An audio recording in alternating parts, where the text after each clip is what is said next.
This Week in Habsland. I am Jordan and he is Brian, and we are here this week to discuss our Montreal Canadiens. Want to mention, obviously, because of the late game on Sunday, we're not including the Ducks Habs game in our assessment, and wanted to make sure that was stated from the jump. It's always tricky with these late Sunday games. If the games are early Sunday, Brian, you and I can usually get away with it and record afterwards. When this game ends at close to 10 p.m. on a Sunday and we're both awake between 6 and 7 a.m. on a Monday, it ain't happening. So that context aside, we still have 3 games to get into. Brian, I did want to start with this. We had a couple video reviews on Saturday night. And as you've mentioned in the past, as someone who is incredibly pro video review, how did it make you feel to watch the joy of hockey die slowly, watching a bunch of 40-something referees stare at an iPad for 5 minutes at least twice? I know you were kidding when you said I'm pro video review, but I need it I need it said that I'm not. Okay. So great joke, but I'm not. To the listener, I'm not. These suck. If I wanted to get upset about somebody spending too much time on their iPad, I'd give one to my 2-year-old. Right. And by the way, on that note, a toddler, it's a pretty comparable to a referee. It's like neck and neck. It's same thing. They're both temperamental. They both make a high-pitched squealing noise.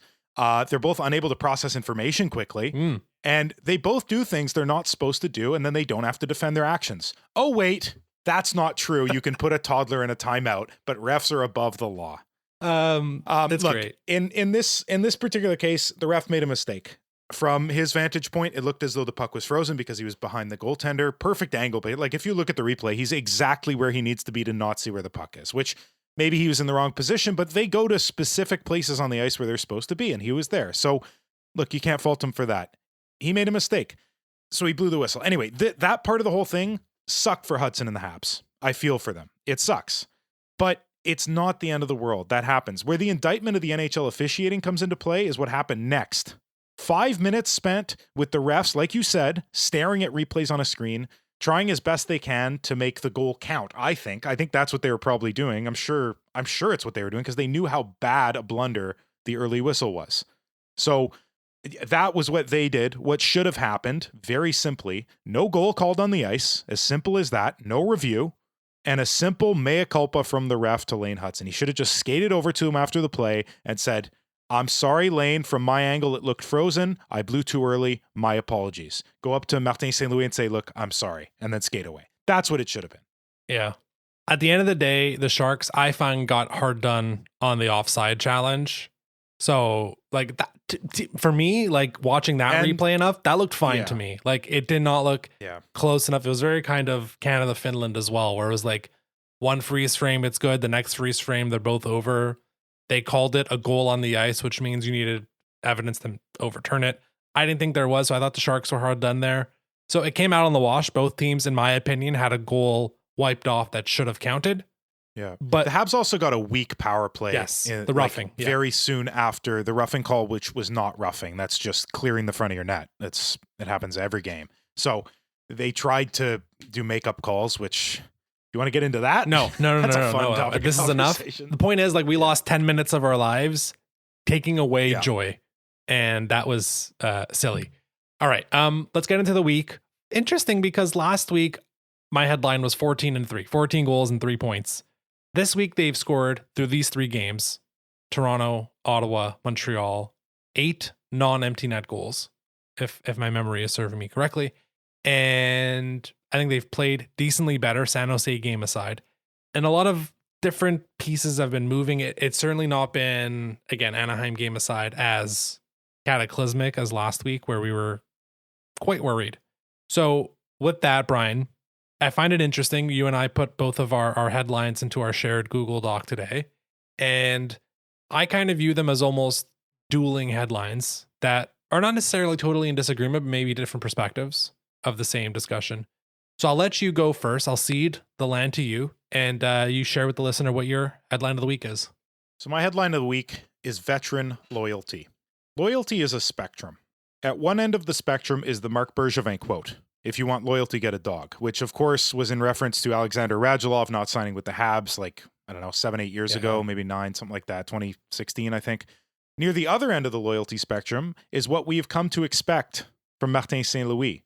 the veterans have gotten far more chances than the rookies. Often more veteran goalie starts, more ice time for veteran skaters than deserved, less punishment for mistakes very often. Sometimes mistakes that lead to goals against. And often, at least from our viewpoint, this veteran loyalty, I would say, has been to the detriment of the Canadian success. And you could argue that it has been detrimental in some ways to the development of certain young players who maybe should have gotten more ice time and more chances. And this is not all encompassing. Demidov is on the second line. Kapanen is on the second line. They're rookies. Like that's great for them. It appears as though the winds of change are beginning to push Marty's sails. And because of that, two massive changes have occurred. The first one is an emotional one for me. I got goosebumps and got a little sad when I heard the news that Gallagher would be a healthy scratch for the first time in his career against the Sharks. Now, you could ask the question, well, is he just managing his body leading up to the playoffs? Because Gallagher is a valuable playoff player, potentially. He's got more grit than almost anyone, despite his size. So that's the first one. So, we can assess whether it's just resting or if, we're trying to make the team better. And then the other one, Fowler is getting the nod in net instead of Montembeault. Yeah. And this was solidified by the fact that 30-year-old goaltender Hunter Shepard was acquired by the Canadiens along with 22-year-old centerman Jake Chiasson for Riley Kidney. This was a couple days ago on Friday. And that just solidifies things because Hunter Shepard's coming in as the backup for Laval, which means that Fowler's staying up with the big team. And whether Montembeault gets another start or not in the coming weeks, I guess remains to be seen, but it's looking like it's a Fowler-Dobesh split. And if you want, after we can sort of close the book on Riley Kidney, because you know what, we might not even have to, because we basically knew that with his size, it would be next to impossible for him to be a mainstay on this team. Already littler than ideal Montreal Canadiens team. So maybe, good luck to you, Riley Kidney and the Ottawa Senators organization. And I want to kind of throw this back to you. So those are the two big changes, Gallagher and Fowler. Who's next? What's the next? Because obviously this is a trend that's starting to set in. Is there another move like this that's potentially incoming from Martin St. Louis? Right. Well, I'd like to, on the Kidney part, like we knew there's just on the way he played, he was cracking the NHL was always going to be difficult. And he spent most of the season this year in the ECHL. Kidney and Pinto now in the same organization at least. So there's a Beans theme going on there, but nonetheless, it is what it is. Okay. So I want to take a step back on it because a lot of the focus, I think rightfully so, has been on Marty and his, this was a big decision. And certainly I think it's the most surprising, but not necessarily out of character here. Like we've already seen some of these trends in the past. The difference, of course, is the veteran status by a mile. I agree with that. He did not bench David Savard at the end of last season, when you could argue very much the same situation. A veteran, respected leader in the dressing room who had clearly lost a step, but they weren't scratching him down the stretch. And who might have benefited from some rest leading into the playoffs, because Savard was a valuable member in the playoffs. Yeah.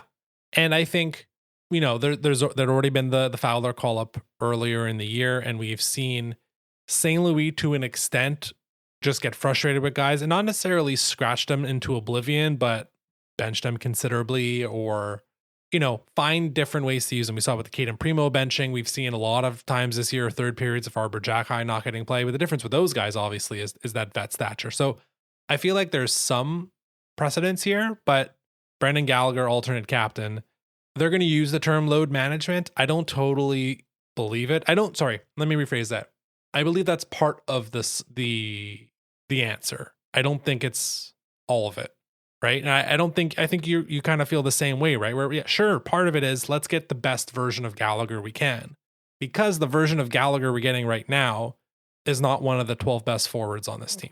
And Alex Texier has come back into the lineup this week, and we're going to get to him in part 2. And I've been very happy to have him back. And there was something missing in the lineup without him. And Zach Bolduc has had an up and down season. By the way, I think I checked, he's second on the team in hits. Maybe that was a bad error in terms of my filtering, but I thought behind Arbor Jacki, he might actually be second on the team in hits, which would floor me. Now I know Gooley's missed a bunch of games. Now Caden Gooley would probably be a little bit higher up there, That to me was really astonishing. So No, you are not wrong, Jordan. I just looked at it. He is second in hits. It's Jack-Eye, Bodzic, then Veleno, Anderson, Slav. amazing stuff. So yeah, in terms of like, and Monty, I feel like we've talked so much about Monty. It kind of is the progression of this. We've given you a lot of extra rope early in the year. It wasn't working in December. We gave you those 2 weeks conditioning stint, come back. There was the Christmas break. Okay, give you a few games. And he was good for about 3 or 4 starts, tapered off a little bit, and then has a really good game against Winnipeg before the break. Gets another couple weeks off. They fire the goaltending coach. They bring in a new, or elevate, I should say, the Laval coach. And he comes out of the break here and he's not played up to standard. So I feel like there's been a lot of opportunity here. So the Montembeault one's still a little bit different. In terms of who could be next, some of this will like flip into my headline, but there's obviously guys I think we've talked around and about the last few weeks of not necessarily cutting it, but I'm not certain there's another veteran you can bring up that they will realistically scratch. Galley was the easy one. Like I don't think it's happening with Danault. I don't think Anderson should be scratched. No. None of the vets in the, I mean, really, truthfully, the only vets on the defensive end are Matheson and Dobson, and that's not happening, obviously. Of course, yeah. So Galley's a surprising one. We'll see. I'm presuming, again, recording before Sunday night's game, he's coming back Sunday night. We'll see if he plays any back-to-backs. I'm presuming that's going to be the status quo going forward. What I really think this is laying the groundwork for Galley getting scratched in the playoffs. Whether that's game 1 or game 3, I don't know. But I think that's what you're kind of laying the groundwork for of we're opening the door here. We realize we have 15 forwards right now. Veleno's not sniffing it. Laine's not sniffing it. So as long as everyone is healthy, one decent hockey player is going to be getting scratched. It's been Bolduc, Texier swapping in and out. I think Texier's done certainly enough to stay in the lineup at this point. Bolduc, the goal scoring has not been there. I think the other stuff has been coming along. That 70s line has been, I mean, week over week, you and I were kind of out on that line last week with Evans, Doc, and Bolduc. I said I didn't get it. They're 3 completely different players. And then this week, especially the Toronto game, I was like, oh, energy. Yeah. That's what it is. It's all energy. Yeah. And this is a side point. I wonder if Kirby Doc's starting to get it of like the dream of him as like the top 6 center or the power forward top 6 guy is like fading. And he's like, oh, I can just be a kick-ass bottom 6 winger who just can score 17 to 20 goals, hit everything that moves, win pucks. Like it's happening. And if his contract's up at the end of the year, we haven't talked about it too much, but like maybe it's like there was a talk and it's like, hey, you have 20 games left. This is the type of player we need you to be. And we think this can be maybe the more long-term Kirby Doc, and maybe the skilled center is not necessarily in the cards anymore. Maybe that's working out. Bolduc is just in year 2. Like there's bumps in the road, but like point is those guys are earning it, right? Like you're not taking Doc out of the lineup. I don't like Bolduc is probably the guy drawing out here and there with Galley. I don't know if that's earned, but it's tough. So to answer your question in a long way, I don't know if there's another guy that this is going to come for, but it is a huge step for St. Louis. And it's also like another thing here, like getting ahead of this like 1,000 game thing that would likely have become a bit more of a distraction next year if Galley had been healthy. And we've talked about it, Gallagher had to play every single game for the rest of his contract to hit exactly 1,000 games. Scratching him on Saturday night took that out of the equation. And I'm presuming they're going to scratch him 3 or 4 more times down the year. It's going to be completely off the board next year. And that's just quietly removing a distraction before it can become something. Because can you imagine if it was this time next year they were doing this? When he's at 981 or 982. Right. That would have been way harder. So, and good, Galley's like annoyed, but gets it. And they've been smart with their vets before. They don't treat them like crap here. And I think that matters. And yeah, it's an interesting moment in the development of the team. I like what Martin St. Louis said about it. I like what Jake Evans said about it. I'll quote them both right now. St. Louis said, it's not easy considering all he's represented to the Canadiens over the years, but it's where we're at in the schedule. With our depth, we'll move forward, continue to evaluate, and Galley is a pro. So he didn't even try to protect his feelings and like lie and be like, no, he's a little banged up and we're going to just try. Like, he doesn't need to put on a facade for Brendan Gallagher. Brendan Gallagher is a pro who doesn't need to be coddled, essentially. And so, and then he also said that he would play Sunday. So that's like, and he's coming right back. So don't worry about that.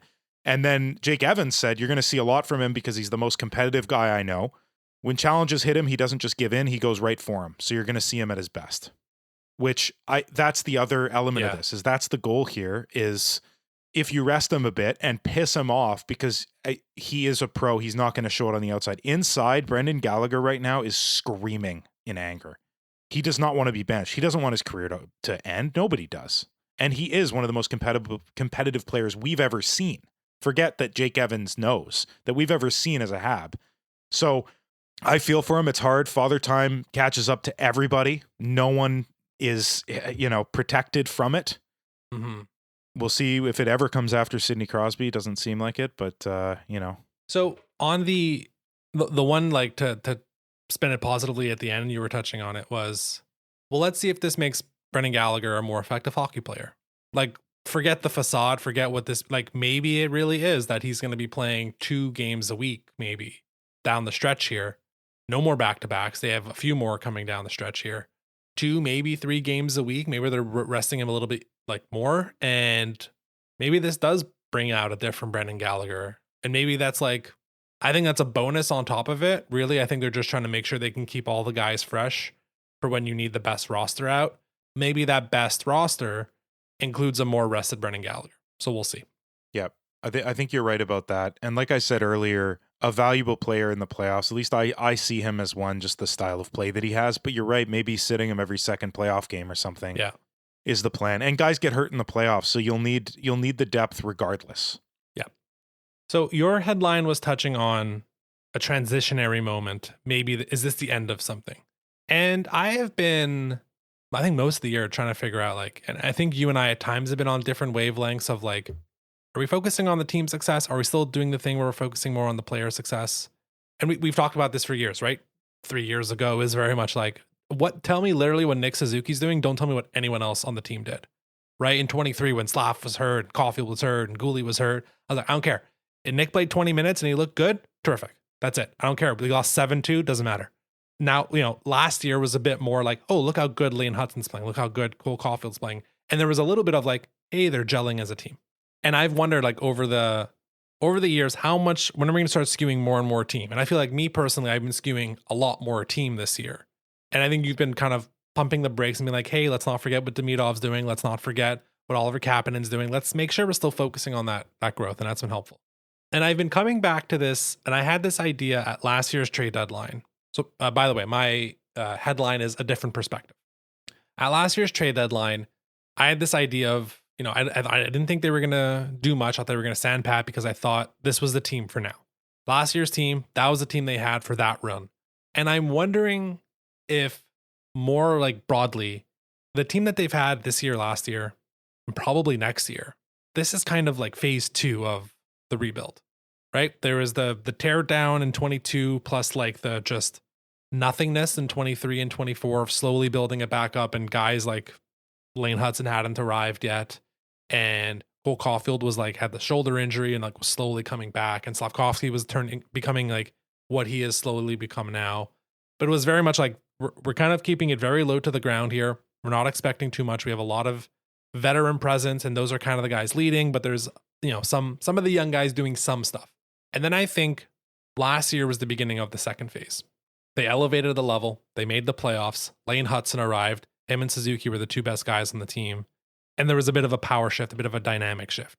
And rather than thinking this year is, phase 3, like they're going to do whatever, actually this is still part of phase 2. And I think next year too. And I think one of the big things we've talked about it, right? Like, for what longest time it was Gallagher. And that's why I thought it was interesting, the Gallagher headline. But Gallagher and Anderson were the 2 who were always like, hey, $12 million coming off the books in 2027. And more recently, we've said, it's actually Danault, Gallagher, Anderson coming off the books in 2027. I think we extend that. I think we extend it to Alex Carrier and Sam Montembeault as well. And we say it's those 5 contracts and 5 guys who are on the team that are off the books. And like, I'd be shocked if more than one of those guys is back. And we're gonna talk about Monty in part 2 about like, is he back at all? But those 5 guys, that's about $24 million in cap space. That's a quarter of your cap, or more than a quarter of your cap, depending on what year and what the salary cap's going to be.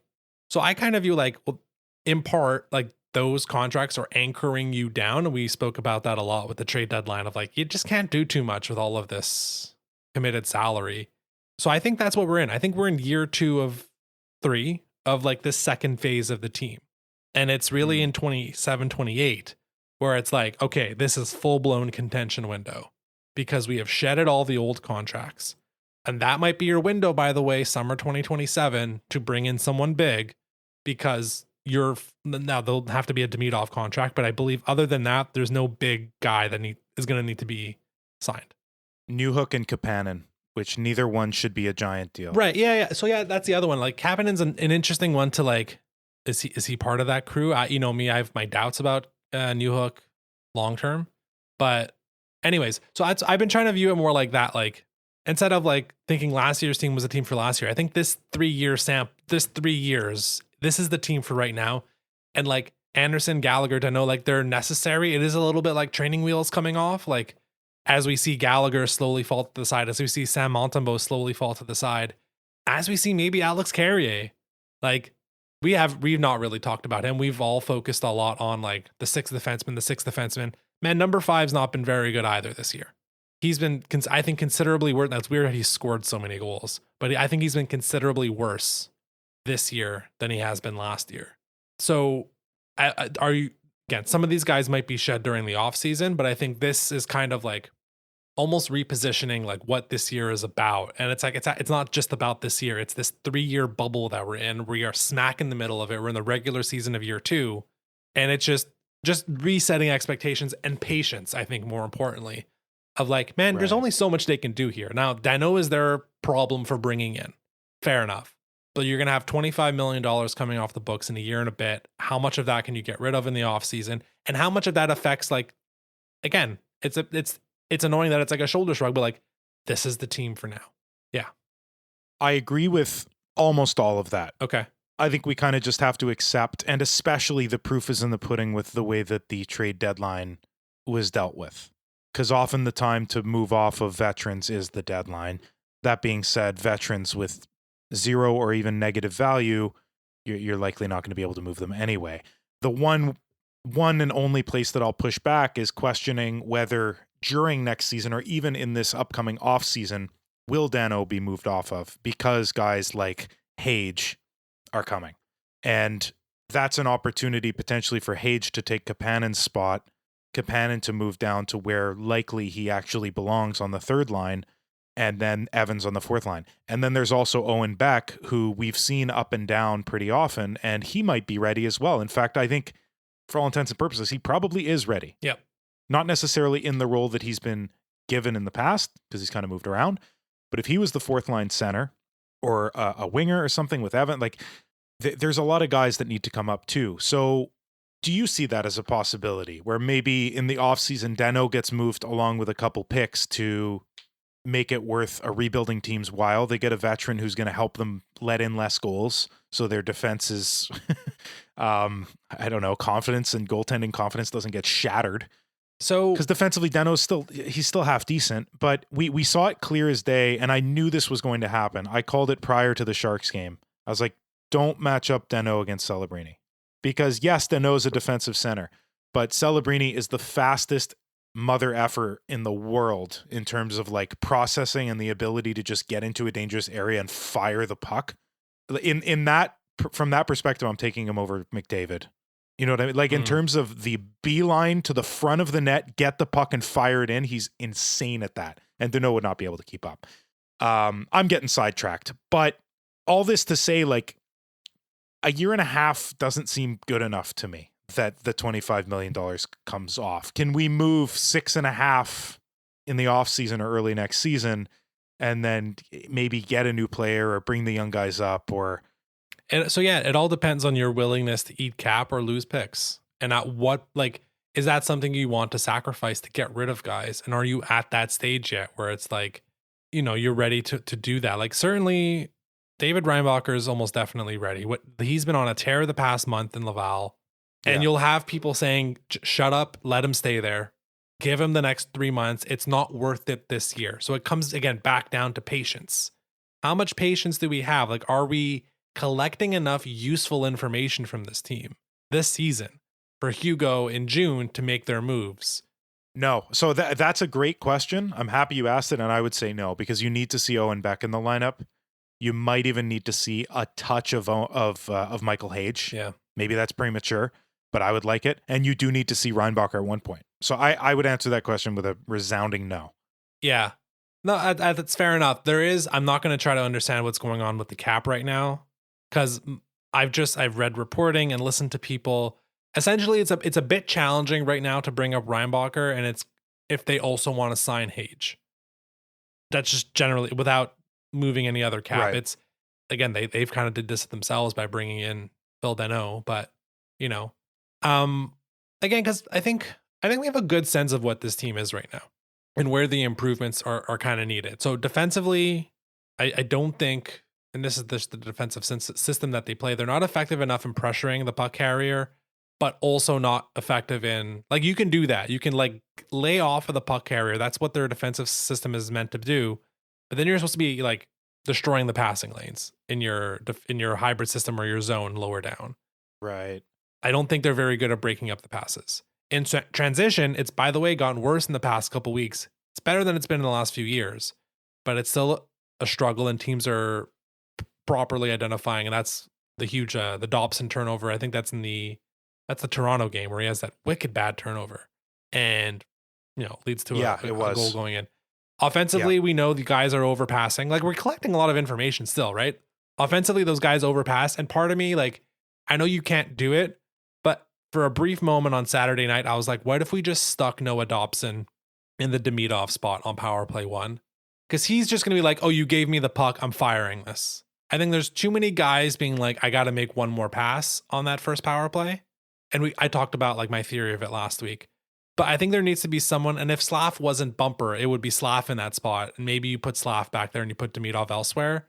Someone just has to know, like, okay, when be Cutter Goatsy, be Emil Heineman, and just rip it. Right. Every time you shoot the puck. Yeah. Every time it comes to you rip it. And Dobson gets that on power play too, by the way. Anytime it comes to Dobson, back up to Dobson, I should say, up on at the top at the point, rips it. Just rip it, man. Yeah. Anyways, I still don't think the way they're constructed. Do you wonder? Yeah. Just on that note, I'm sorry to cut you off. Do you think that they've been told that shoot the effing puck, or do you think they're being told hold it till the perfect opportunity? It can't be that. It has to be the latter. It has to be like make your extra pass, right? It has to be with those guys. That. Yes. So it's a coaching thing. So even if Dobson was there, then Dobson would have to disregard what the coach says. Like, I don't know that a personnel change on the power play, if that's what they're being coached to do. But it also might just be like, I feel like personally, not to make this a power play discussion, Suzuki and Caulfield flip way too often on the left half wall. Cole, stay in your damn spot. That's it. Don't move. Stay there. Let Suzuki and Demidov flip. Let Slavkovsky and Demidov flip. Don't move Caulfield. He's, by the way, the guy that should be shooting every 14 seconds. Like, we don't know if Demidov is going to have that release. At least he doesn't have it right now. Maybe he gets the 20 goals this year. Maybe he doesn't. Probably doesn't. In the future, I don't know if Demidov's a 40 goal scorer. Maybe he gets 25, 30 a couple years. But he seems to be more of a playmaker. We know Nick can grab up to 30. Slav is building into that guy. So maybe it's not great to have a non-trigger guy. Sorry, a non-shooter, I should say, on one of the half trigger walls. Position. Right. And also to be moving your best shooter away from it and going net front. It's more side of the net, really, when he flips with Suzuki. But yeah, and I also think, like, more generally, this team, like, I don't love them on the boards. I don't think they win loose pucks very well. And part of that is just size. And then the goaltending is goaltending. They got two rookies. Well, one's a rookie. One's not even going to be a rookie. Fowler will still qualify as a rookie next year. So I feel like we've still collected a lot of info on what this team is, but the limitations of the roster construction, some self-induced, some Marc Bergevin induced, I think kind of limit them. And you're right, when we get to the offseason, Brian, it's very much going to be like, okay, we've identified these 5 guys. I said maybe one of them is back in 27 or 27, 28. And you're saying, I think we need to go from 5 maybe to 2 next year. I think you can maybe justify 2 of those 5 guys being back in September this year, like in 6 months. So I'm looking at the 5. I can justify a single one, and that's Josh Anderson. Yeah. I think he could also. Alex Carrier is the closest. Then it's Danault, and then Gallagher and Montembeault get out of here. As much as it pains me from the Gallagher perspective, Montembeault, it doesn't pain me at all. Like he was great for us in years past. The tanking crew, who we have not talked about in a very long time, is still lamenting about how when we wanted him to be bad, he was good, and when we want him to be good, he's bad. I did the math on it. I've done the math on it. It would not have gotten us Will Smith. Everyone can shut it. They're very results-based people where they don't dive in the way that you and I do. There was such a chasm between us and the shitty 4 teams that yes, it would not have altered it enough. Anyways. I know, but don't worry. I'm on your side. Yeah, I know. But yeah, I think you can agree with Anderson coming back. Let me add one imperfection to your list, or one improvement that is needed, and that's they need to be way meaner in front of their net. Absolutely. Clearing out bodies, punishing those who stand in the crease and hack at our goalies. That can't happen. You need to clear them the F out. Get out of my crease. Get out of the slot.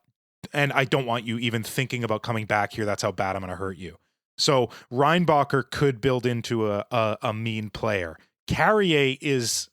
I don't see it. He's got a tiny bit of meanness in him, but being undersized, no matter how mean he gets, he's going to look like I don't know, a little a Yorkie going after I don't know, a German Shepherd. Like it's not going to work. Yeah. So that's why I think Carrier is out. Danault is out for a speed reason, and we addressed him last week. I don't need to get into it, but Anderson, I think, is the only one with a legitimate claim to a bottom 6 position that ultimately might get replaced by Doc. And that's good insight on your part earlier, saying that Doc, maybe that's his path to success in the NHL, is no longer thinking of himself as that top 6 skilled guy. It's a bottom 6, probably third line winger, maybe center, but most definitely winger. Yeah, it's who brings his skill along with physicality. It's basically like go down the Josh Anderson route 4 years earlier. And like, not to say like, which absolutely would have helped Anderson's career. Exactly, yeah. Like it's figure out like, we think that's going to be your role. We're not going to wait till you're 29 or 30 to do it. Not because it's like too late or anything, but and that's not what we're saying either, is that this is the way and you're never sniffing the top 6 again. If he makes it clear as day next season by putting up a ton of points in a bottom 6 role, that he actually does belong in the top 6, and he learns some grit out of it, there we go. We've found our other power forward for the top 6 that we've been pining for forever. Yeah. So I think it's a win-win. I think it's a good, that could be the route towards him breaking back into a skill position. Right. Okay. Before we get into part 2, I'm going to bring up a name we haven't said yet, because I think these next 17, 18 games actually really matter for him, and that's Caden Gooley. Oh, sure. Yeah. Weird season. Obviously plays a couple games, looks all right, and then out for 40 games or so. Has been back now for I think about 17 or 18 games. Or I think it's just at around 20 games now he's been back for. Moved around the lineup a little bit, been playing a lot more with Mike Matheson, although even that's not always a permanent thing. I think he's an interesting guy to watch for this next month plus, and how he performs, because there's a question as to, like, there are no doubt about it, 2 lefties above him on the depth chart and 1 guy right behind him in Adam Engstrom, who could very much be in the NHL right now. Gooley is cost controlled for 5 years, and the decision is like, is he the guy you use to get another guy? And I think this, as long as he stays healthy, his value and his standing around the league, I don't think will change much. Whereas if you hold it too long, it might start to fall a bit more. And last week when we spoke about the mystery player, the biggest rumor was Matthew Nyes that came out after we recorded. And you got to wonder if like a first Gooley and Jarofsky for Matthew Nyes gets it done. And what the hardest part to give up there is Jarofsky, probably not Gooley at this point. But like, You know what I mean? Like if you hold on too long for Gooley, he's going to lose a lot more value, because the dreams of him being a top pair guy, I think they can't be dead, because Darren Radish exists right now. And you can just become a top guy at any moment, and credit to that guy getting the money this summer. But realistically, he's a number 4. And now are we even starting to question whether he's a good number 4? So, but on the other side, like you said before, one of the issues is being tough in front of the net. Goulie's not one guy I'm worried about there. He can do that job. Exactly. So it's a tough one, which is why I think Goulie's an important guy to watch down the stretch. We know what Lane Hudson's going to do. Mike Matheson and Noah Dobson are known commodities. Goulie's the inflection point because he's kind of above the pass fail line right now, whereas like Jack and Schubel are way below it, and Carey, depending on the night, is above or below it. Goulie is still consistently enough above it, but not as much as I think maybe we were hoping for. If that makes sense. Yeah, I agree with you. I agree with you totally. And the scary part about that particular trade, if it were to occur in the offseason, by those terms or not, but if it's Goulie plus whatever for Matthew Nyes, for instance, which by extension of that, the Toronto potentially wanting to move Nyes to Montreal is I love astounding to me. I love it, of course, but you don't move a mean power forward to a rival. Yeah. That's a dumb mistake. But anyway, we will gladly take it if that's what's potentially there. That's the guy I would keep in their situation right now. But anyway, on the case of Goulie, you're not getting the big physical defenseman for Goulie if you'd go the Nyes route. And you're losing basically your only physical guy who can actually play hockey reliably and consistently, because Jacky and Struble, who are the physical guys, are not consistent. I mean, the proof is that they don't play, they get healthy scratched all the time. They switch in and out for each other because, okay, I guess I'll try this guy this week because the other guy couldn't do it. And then they just go back and forth. So Goulie's the one guy who can consistently play good hockey, has pace, defends decently well. He's not without his blemishes, but he's good enough to be in the middle pair, and he's physical. And to lose that, I would want a right-hand physical defenseman who's at least as physical as Goulie is. And he's 21 years old, and his name is David Reinbacher. So do you believe that? Do you believe he could have a mean streak? I think so. We see glimpses of it. Yeah. And he needs to do it in Laval because some of those teams are bruise first, score goals later. Which has helped, actually. Like the AHL seasoning for David Reinbacher specifically is actually kind of nice. Like usually we get kind of annoyed because we're like, great, a bunch of career AHLers are going to be out here headhunting Michael Age. And like, we don't want any of that. For Reinbacher, we're like, punch him. Like, you're right. Like, do it. So, right. And especially if I could jump to this too, and we weren't planning on talking about it, but this is a good organic time to do it. The Gudas knee on knee on Matthews, which, as we said, we haven't seen the Ducks game yet, but I'm glad he's out of the lineup. He should have been out of the lineup for the rest of the season, in my opinion. Horrendous knee on knee with intent. Like you can see him lean into it. Anyway, abysmal. What do we call it? Department of, what is it called again? Oh, Department of Paro Stupidity, I think it is. DOPS. Especially because of shit like that. You need guys who are going to punish. You need it now. Like, it's terrifying that a team can just do that. Gudas can just do that, get 5 games, and he's back for the rest of the season and the playoffs. Like, it's appalling to me. So anyway, to circle back, like to move off of the one physical guy on the defense who's consistent scares me a little. That's fair. And I think that you're absolutely right there. And they would need to bring a bit more because Hudson's never going to turn down any physicality, but he just doesn't have it. Right. He's not a net negative, but he's never going to be a net positive. Right. Again, we've seen it in the past. We've seen him like punch guys in the ribs and like go back and forth. But at the end of the day, he's a smaller dude. So pushing a 6'3" forward out of the way is always going to be challenging. But he'll be there for the fight. Dobson, we're going to get into Dobson in a minute. So I'll put him to the side, but like, I want more. Matheson, I feel like there's a mean streak that's going to slowly creep up over the years. As maybe he loses other elements of it, I think he's going to need to turn that up. Also by necessity and being a leader on the back end. But you're right. I get it. The Gudas stuff, like, yeah, I mean, it bothered me a bit how much of the discussion was about like the Leafs being a bunch of wimps. Like, okay, yeah, they are, but like the focus should really be on like this piece of crap should be out of the league right now.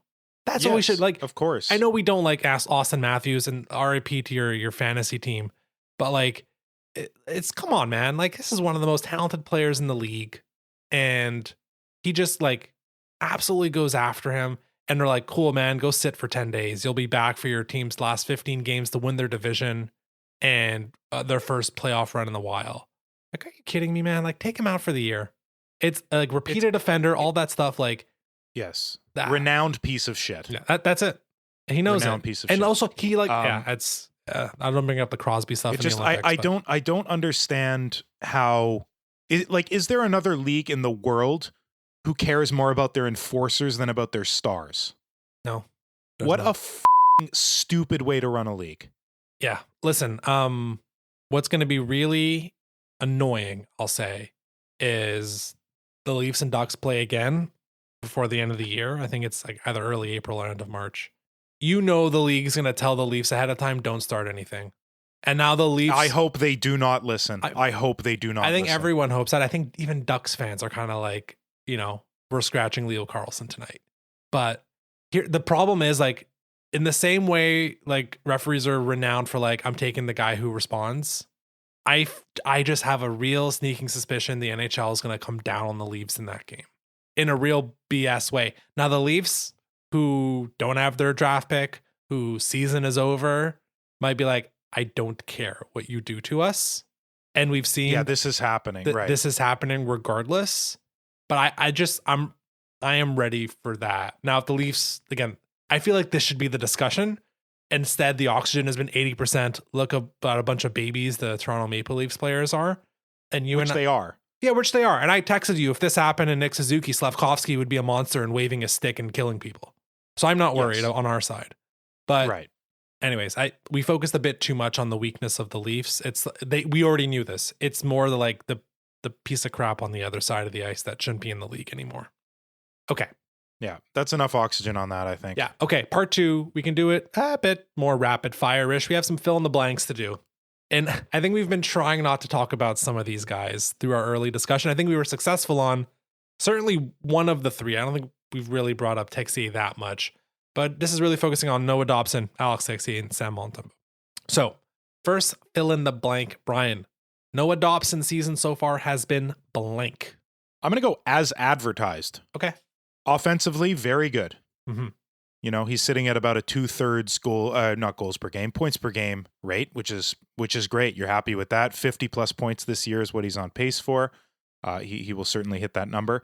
So that part of it we expected. We didn't think that he was going to have a slump like last year because the Islanders were in a dire state in terms of their offense with injuries and with guys not performing effectively. And so we thought, okay, no, he's going to come back to normal, which he has offensively.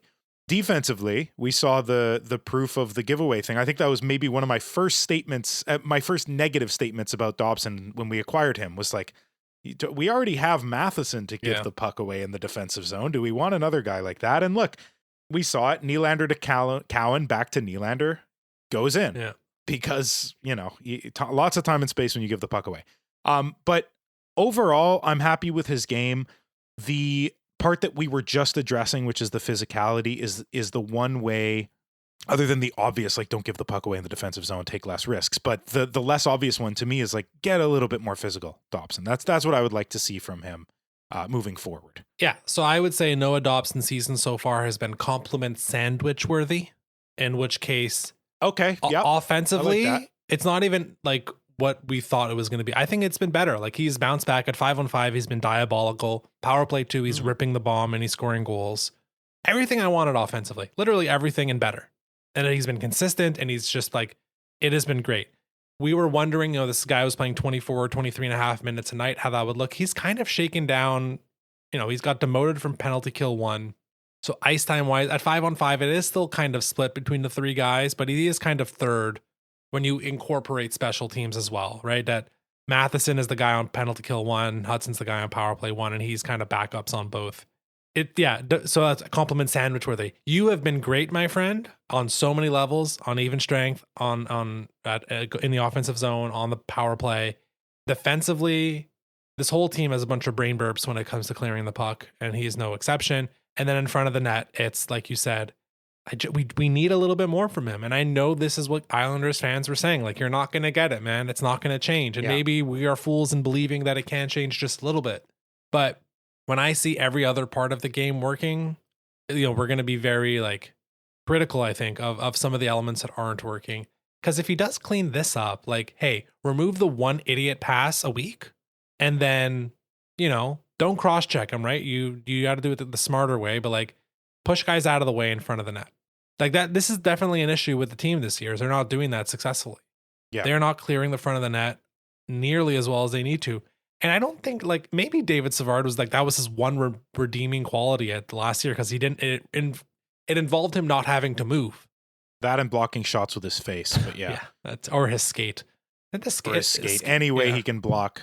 Well, it was the broken ankle or whatever injury he sustained, and then staying on the ice and blocking 2 more shots. Yeah, monster. Yeah, so like shout out to David Savard. So I feel like they need a bit of that still from Dobson, and again recognizing people said that wasn't going to happen.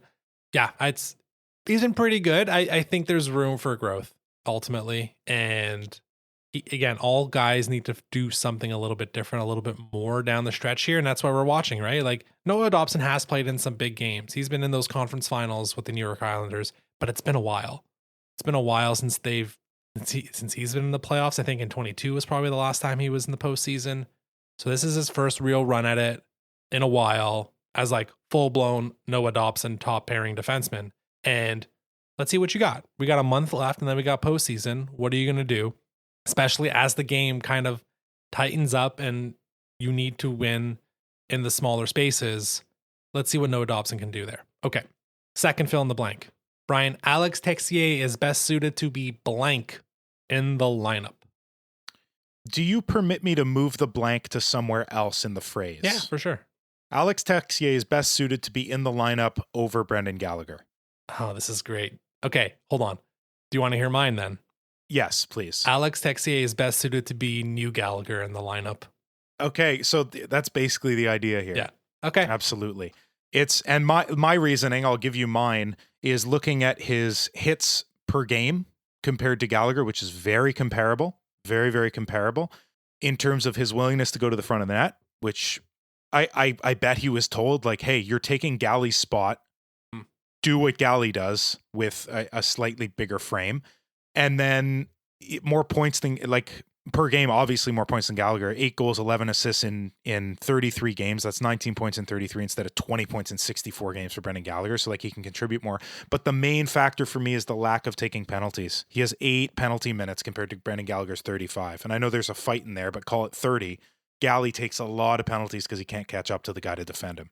And that puts you at a disadvantage, gives the other team an opportunity to score against your already fairly weak penalty kill.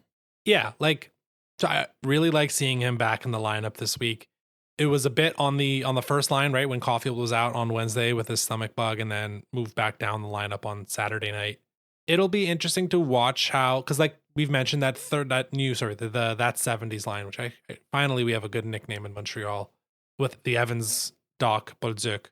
That isn't necessarily going to have to be broken up when you bring Gallagher back, I guess, if we want to keep Danault, Anderson, Gallagher together. Or do you keep Texier with them and bump Gally to the Evans line? I don't know. Because I don't know. That's the difficulty here too for Gallagher is that it's not only that he's lost so many steps, it's that fit-wise, there's not really a nice way to do it. There's no way that he benefits his line mates the same way Texier does. Yeah, because one thing I would like to see out of Alex Texier, it won't happen this year, but he's under contract for next year, is what can we do with him on the penalty kill? Is that something we can explore? We've seen the Canadiens turn some guys into penalty killers over the years, notably Josh Anderson last season and a bit Alex Newhook this season. If his role is more long-term, a third line winger on this team, then I think that's kind of a necessary skill to form. And I think there's stuff there that can be do it. He can contribute enough offensively. He's plucky enough. He goes to the net every time there's a puck freeze just to piss guys off just like 10%. But he's still like kind of nice and like has the fun French accent. So no one gets that upset at him. But yeah, it was a bit of a revelation to me after he had been scratched for a while for Bolduc to come back in. And I was like, oh, right. That's true. He can do this. Yeah. Now, can he be consistent with it is another question. There's a reason like he's been on, this is his third team in the NHL already. But I thought in a universe where we are free of salary cap decisions, I think he's clearly a third line winger on this team at this point. I don't know if him and Danault work at all, but it's good to see him back in the lineup, and I hope it sticks. And yeah, it's I guess it's like he is the new pesky middle six winger, essentially, taking the Galley spot. Yep. I agree with that. I don't think I have too much to add there. He blocks shots more than Gallagher too. That was the one thing I forgot to mention, which for penalty killing, you need that too. So there's potentially an avenue there. The ball's in his court right now. And he was given enough term to prove it. Yeah. Yeah. Okay. Last fill in the blank. We talked about Monty a little bit, so let's just have the conversation now. Because I feels like with the Fowler call up with the minor league trade, it very much is like we are, unless there's an injury, shutting the door on Sam Montembeault playing again this season for the Montreal Canadiens. So the question, or the fill in the blank, Brian, is Sam Montembeault will play for blank next season. I know this is team related, but I'm going to get cheeky and answer a goof one first and say we'll play for his career next season. Yeah. Because if you're basing it on this season, he's ECHL or AHL at best. My real answer is the Edmonton Oilers because they seem to love these guys. Yeah, so I wrote, is Edmonton too mean in my list? Not for me. The problem with Edmonton is that that means they got to get rid of Jari, and the Habs are not doing that. I don't know who's doing it. I don't know what you do to get rid of Jari. I haven't checked the buyout on Jari, but I'm sure it's a disaster. And I think if you're the Oilers, you are pot committed for at least one more season until you have to have the tough talk with McDavid. So I don't know how far into the future you want to leverage yourself. Although you'd still have Draisaitl committed for a while, so maybe you just reposition. But I thought the Oilers too. Reposition and here's the thing. I thought the Oilers too because it does kind of fit, and he's way cheaper, and he only has 1 year left. But the mechanics of what they do with Jari, to me, kind of was just I have no idea what they can do with that. And is there a 3-way trade where Binnington gets flipped in there and Monty goes to the Oilers? I don't know where I don't think Binnington comes here, but I don't know what the answer is ultimately for what the hell Edmonton does. And I need more time to think about it. So it was cheeky and I had the same idea. I don't think it's Edmonton though, at the end of the day. I think you're right. I'll be honest with you. I didn't give this one much thought because I'm tired of thinking of Sam Montembeault, frankly. But I'm excited about Fowler, but it is a meaningful question because you can't run 3 next year. That's the thing. It feels like this is the end point, right? How do you come back from getting benched? There's no, let's say. So convince me right now that it's not Laval. Convince me right now, Jordan, that the answer is not the Laval Rocket that Monty will play for. That if you sent him through waivers next year, no one would claim him. So here, let's do some of the options, the realistic ones. Could they trade him? Maybe. Now he has 1 year at 3.15, which for modern day NHL is basically free. It's not a cap. That's very good. Okay. Yeah. So he can be got. Now, if you're a team trading for him, let's say you're a team in need of goaltending, and I don't know, there's no specific team coming up right now, but do you just try to pick him up on waivers for free if you think that's going to happen? Now, Hugo might play. I don't know if they play very hardball here, or they're just we're just getting rid of this distraction ASAP. And if you fetch a 6th round pick, we'll take it, which is probably lower than his value is, truthfully. But because the alternatives are a buyout, which I don't think makes sense because the buyout for year 1 would be 1.5, for year 2 would be 0.8. If you just send him through to Laval and no one claims him, his cap hit is, I think, just a shade over $2 million. So the opportunity cost is you're paying an extra 600 or so thousand to keep him on the team, keep him in the franchise at Laval versus paying him to leave. And then you're paying an extra 800,000 the next year. So I don't think a buyout works. I don't think it makes sense. Maybe it's the more humane thing to do. I don't know. But the other thing is who's Laval's goalie next year? Because you've ran through guys in the past couple seasons and they're still, although who knows, Laval might be in a huge transition next season because you might be in a spot where it's Owen Beck and Adam Engstrom and Jacob Fowler's already gone, but maybe Florian Jackie's still there, but it's starting to get pretty slim pickings. Bryce Pickford's probably in Laval, but it's nowhere near as deep as it's been in the past. But waivers in Laval seem to be the most likely option, and if Kent Hughes is able to flip it into something else, which I have no doubts this man is capable of some wizardry where we somehow end up with the 4th and 2nd round pick through 3 different trades, very a la Jeff Petrie facilitation a couple years back. Yeah. I think that's the most likely though. It's waivers. Maybe he gets claimed, maybe he doesn't. And then he just is a $2 million cap hit in Laval. I'm on the flip side where I do not mind the buyout at all. just in terms of you look good to the rest of the league, that you're essentially allowing him to find a spot elsewhere where his current cap hit is not handcuffing him. So it's better for Monty, unless you think you can get a trade. I don't see one in the works, but I don't mind it. Like $800K for the following year, that's not a lot. It's not a lot of money with $25 million coming off the books. Like, that's okay. Yeah, and I guess the other one too would be like there's no real contracts in that season that you think you would need to be retaining on unless we are buying out a bigger contract. So would a buyout, I know you're only allowed to retain up to 3. You can have 3 retentions at most as an NHL club. Does a buyout count as that? I believe so. You're allowed 3 dead cap holds. Okay, so then that's the reason why it would not be a buyout. Because retaining on Gallagher, retaining on Deno, retaining on one of these guys who we talked about before, Carrier, that you would want to move out. Okay, so that's more important. So you're right. I'm on your camp now. I think Carrier can be moved. I think Deno can probably be moved. And again, whether you have to retain on Deno is a different question. I don't think you need to retain on Carrier. Probably not. But like he doesn't make a lot. He's on 3.75. That's not bad. Yeah, so it's those 5 contracts, eh? Like that's how are they going to be able to do something this offseason? It's pointing at those 5 contracts and saying this is 25 million. How do you make this 10 million? And then you have space to go out and do something real. Or is it my theory of like this is part 2, 3 years, and we are smack in the middle of it, and you're a bit limited at this moment. We'll see. Let me ask this question. Yeah. What does the third part represent?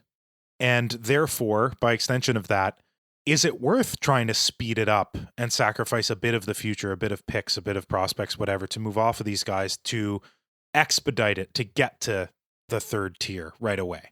So the third tier involves, I think, all the high-end prospects making their way over. Specifically, it's full-time Hage, full-time Fowler.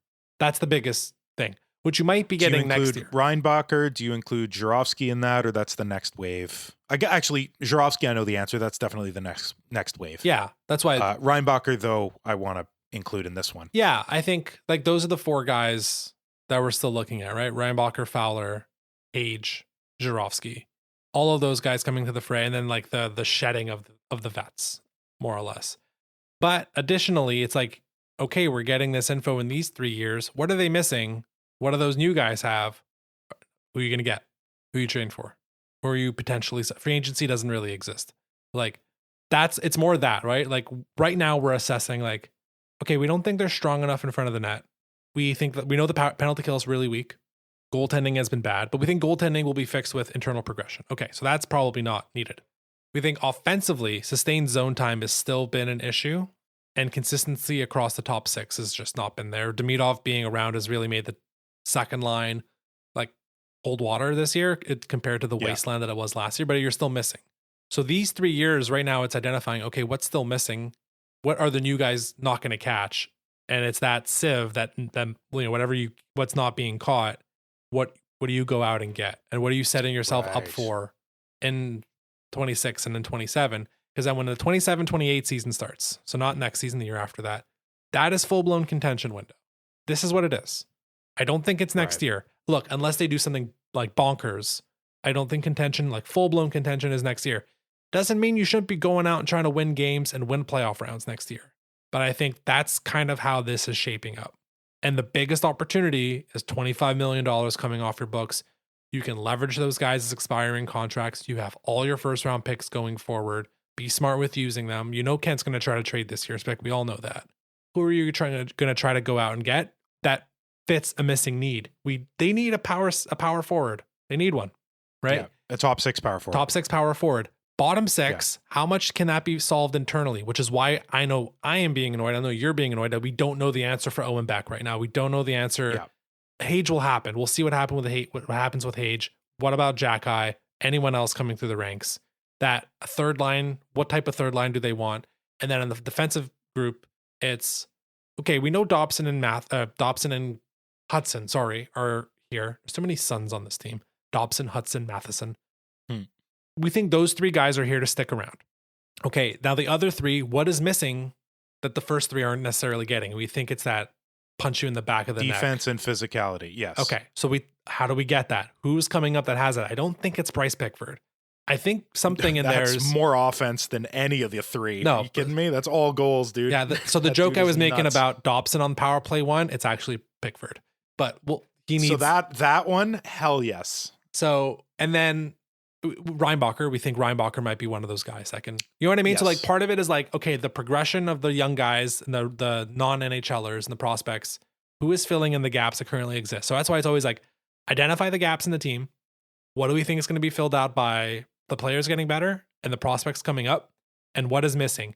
And we are identifying next year as $25 million coming off the books. You own all your first round picks.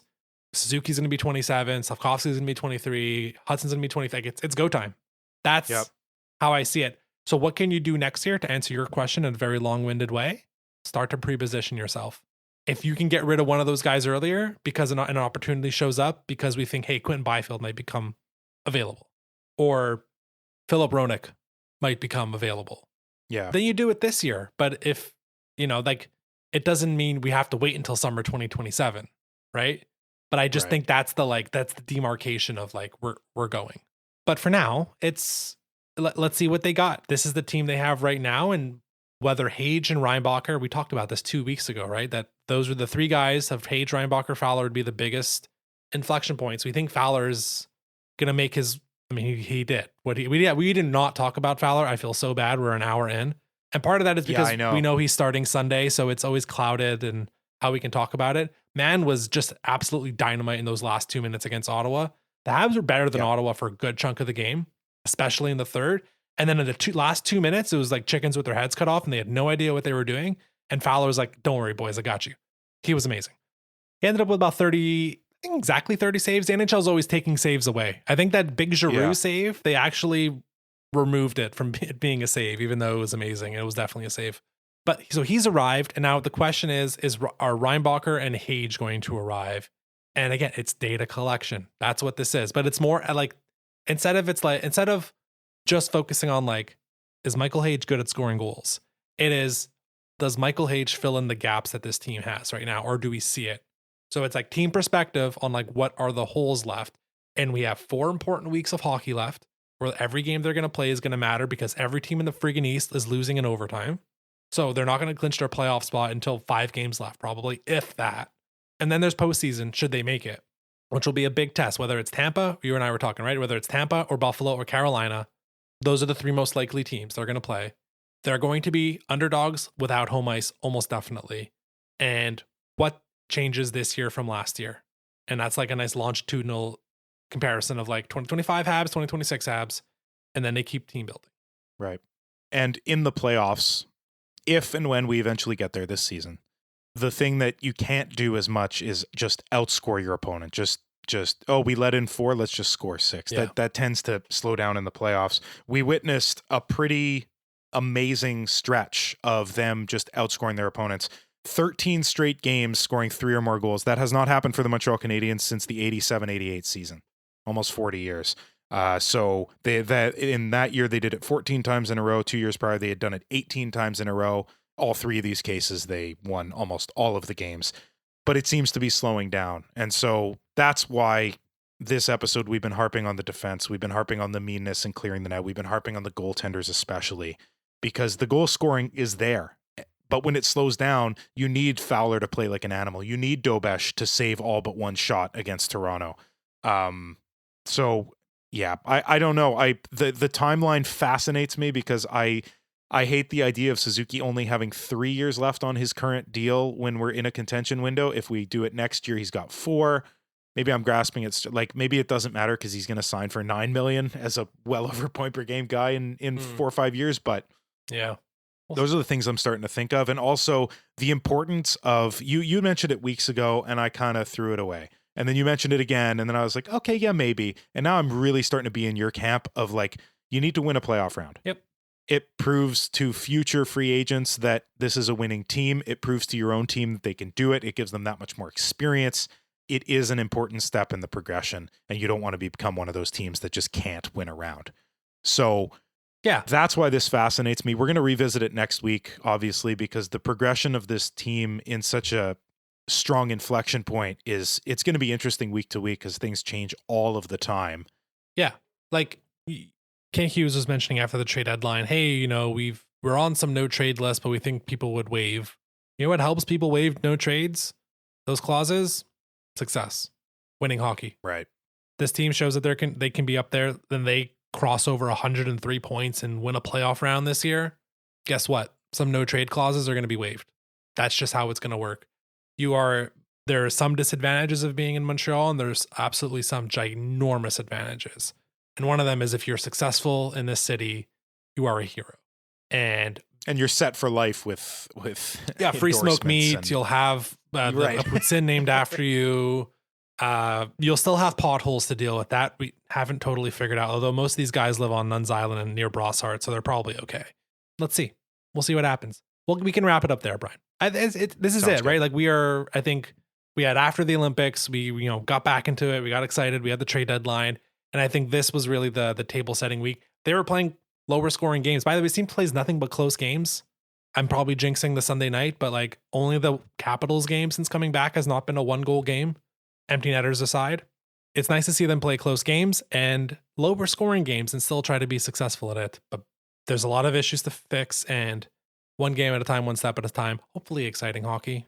Saturday night at times, the second period of Saturday night was just a bore. Yeah, I think there was one shot. It was two shots were like 2-2 at one point, like 14 minutes into the period. It was brutal. Anyways, we'll wrap it up there. Now, against the Ducks tonight, that's going to be a fun one. 17 games left in the season, man. This is crunch time. 17 games, and I don't think the hardest schedule, if memory serves it correctly. There's like some Devils games in there. There's a lot of teams out of the race, which is both good and bad because I don't trust this team from a maturity standpoint to elevate their game against the lesser teams, as we know. Anyways, we'll wrap it up there. You can follow us on social media at HabsLandPod. If you like what you hear, feel free to leave a 5-star rating on Spotify and Apple Podcasts. And until next Monday, go Habs.